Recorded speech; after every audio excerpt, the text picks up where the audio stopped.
তো hello guys, welcome to my another blog. তো আজকে আমার বার্থডে। তো আপনারা বলতে থাকেন আমার চোখগুলা এইভাবে হয়ে আছে কেন, মানে শুচ্ছে না এগুলা। আর পিছনে কাবা শরীফের ছবি আপনারা দেখতে পারেন। আর এই যে আমার 3টা হ্যামস্টার এর ভিতরে। তো আমার বার্থডে রুমটা দেখাই।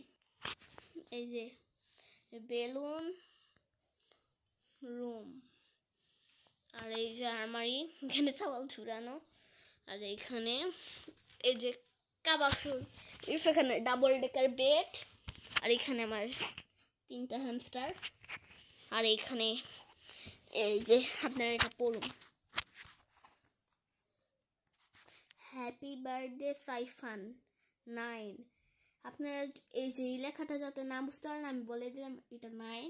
আমার 9 বছর হবে একবার। আর এখানে চকলেট রেখে দিয়েছি, এগুলো সব আমি সাজিয়েছি। আর অনেক কেক এনেছি, অনেক কিছুই করেছি। তো রুম সাজানো। এই শার্টটা আপনাদের পছন্দ হবে। তো আজকের জন্য ভিডিওটি এই পর্যন্তই। খোদা হাফেজ।